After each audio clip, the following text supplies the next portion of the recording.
الحمدللہ حمد الشاکرین۔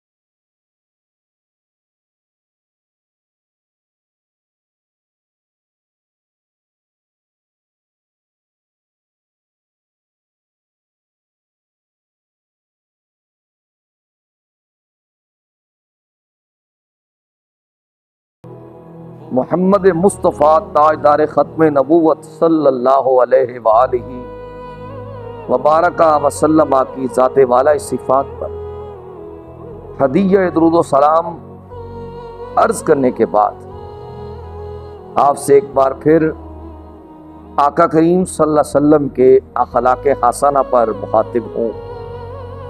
دعا فرمائیں اللہ میری زبان پہ کلمت الحق جاری فرمائے۔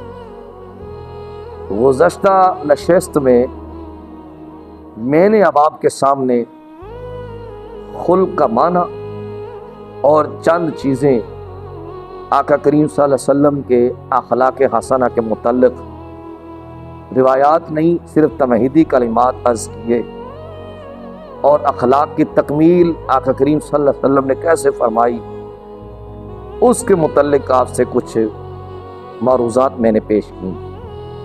آج حصول برکت کے لیے ایک دو روایات لے لیتے ہیں۔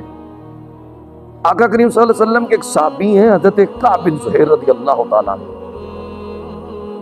یہ دو بھائی تھے، ایک بھائی پہلے مسلمان ہو گئے تھے،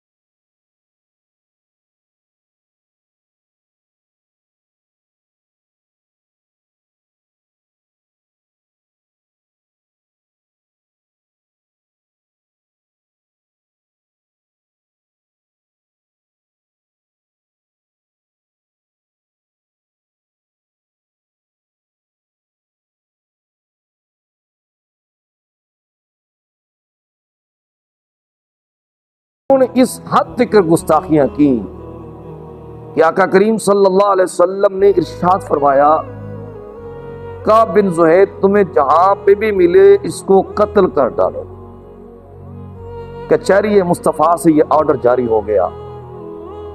اب کعب بن زہیر کے جو دوسرے بھائی تھے مسلمان جو تھے، انہوں نے کسی طرح رکا ان کی طرف روانہ کیا کہ ایک بار تو حضور کی بارگاہ میں آ جا، صدق دل سے آ جا، محبوب بڑے کریم ہے، محبوب بڑے رحیم ہے، جتنا مرضی بڑا دشمن آ جائے سچے دل کے ساتھ آ جائے محبوب اس کو معاف کرتے چلے جاتے ہیں۔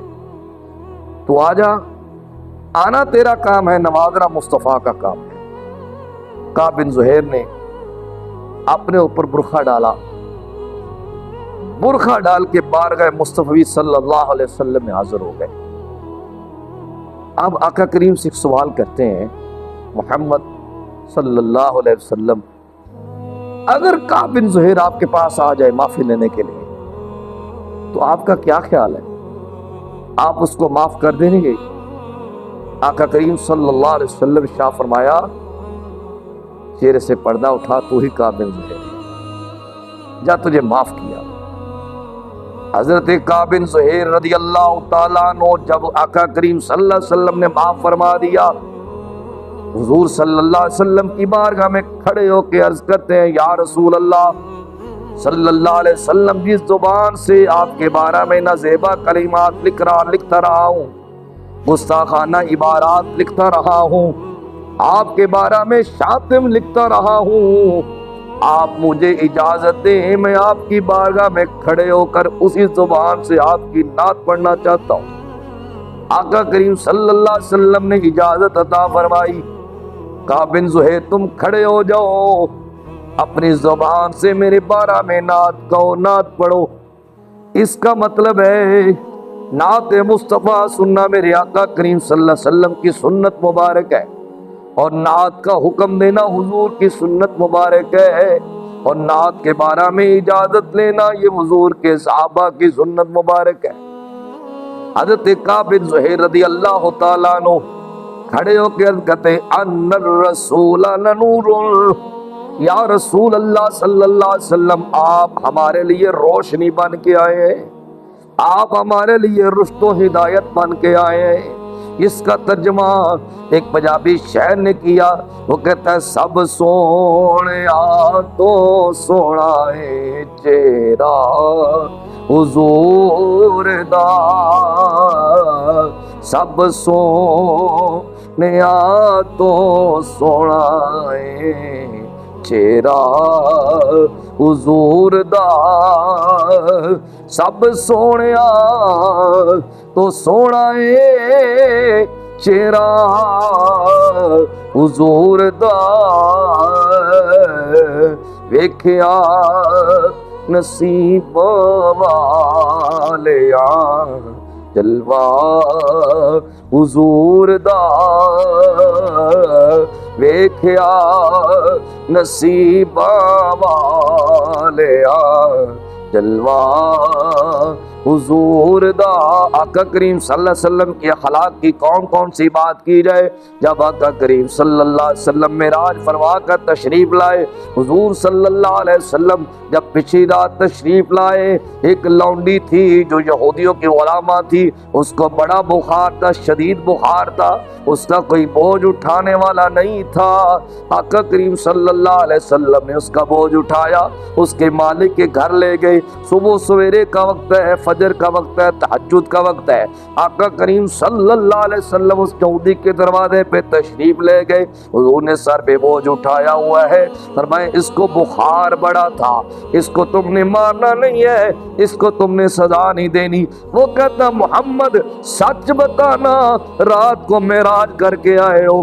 آقا کریم صلی اللہ علیہ وسلم نے فرمایا ابھی میں نے صدیق کو نہیں بتایا، ابھی میں نے عمر کو نہیں بتایا، ابھی میں نے عثمان کو نہیں بتایا، ابھی میں نے علی کو نہیں بتایا، ابھی میں نے کسی اپنے غلام کو نہیں بتایا، ذرا یہ بتانا تجھے کیسا پتہ چل گیا؟ وہ کہتا ہے میں نے تورات میں پڑھا ہے نبی آخر الزمان صلی اللہ علیہ وسلم کی یہ نشانی ہوگی، رات کو اللہ سے ملاقات کر کے آئے گا، صبح غریبوں کا بوجھ اٹھائے گا، لہذا یہ نشانی سچی ہوگی۔ اب میں بھی گواہی دیتا ہوں سب سونے تو سونا ہے چہرہ حضور دا، سب سونے تو سونا ہے چہرہ حضور دا، ویکھیا نصیب والیاں جلوہ حضور دا، ویکھیا نصیب والیاں جلوہ حضور دا۔ آقا کریم صلی اللہ علیہ وسلم کے اخلاق کی کون سی بات کی جائے؟ جب حاتم طائی کی بیٹی سرکار مدینہ صلی اللہ علیہ وسلم کی بارگاہ میں قیدن بن کے آئی تھی، اس کے سر پہ دوپٹہ نہیں تھا، آقا کریم صلی اللہ علیہ وسلم کی وہ چادر جس کی قسم اللہ قرآن میں اٹھاتا ہے، حضور نے اس کے سر پہ دے ڈالی۔ حضرت عمر عرض کرتے ہیں یا رسول اللہ صلی اللہ علیہ وسلم، آقا یہ تو کافر کی بیٹی ہے، اس کو دوپٹہ دینے کی کیا ضرورت ہے؟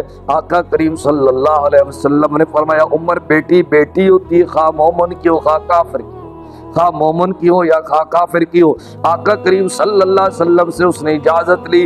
حضور نے ساتھ صحابہ کو بھیجا کہ جاؤ اس کو اس کے گھر چھوڑ کے آؤ، دعوت اسلام نہیں پیش کی۔ جب وہ اپنے بھائی کے پاس پہنچی، عتیق بن حاتم کے پاس پہنچی، کہتی ہے تو کہتا ہے محمد صلی اللہ علیہ وسلم بڑا نقصان پہنچاتے ہیں، یہ دیکھنا میں ان کے غلاموں کے پاس آیا، ان کے غلاموں کے ساتھ آئی ہوں، سارے رستے میں انہوں نے میری طرف نظر اٹھا کے نہیں دیکھا، ان کی نظریں جھکی ہوئی تھی، حالانکہ میں کافرہ تھی، انہوں نے میرے ساتھ کوئی زیادتی نہیں کی، کوئی ظلم نہیں کیا، کوئی جبر نہیں کیا۔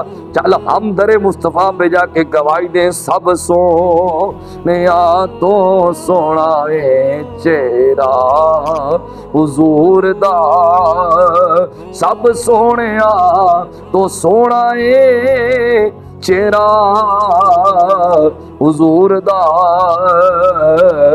ویکھیا نصیباں والیاں جلوہ حضور دا، وَإِنَّكَ لَعَلَىٰ خُلُقٍ عظیم۔ اللہ فرماتا ہے اے حبیب مکرم صلی اللہ علیہ وسلم آپ خلق عظیم پر فیض ہیں۔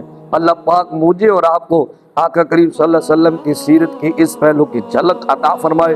وصلی اللہ تعالی علی حبیبہ محمد وعلی آلہ واصحابہ اجمعین برحمتک یا ارحم الراحمین۔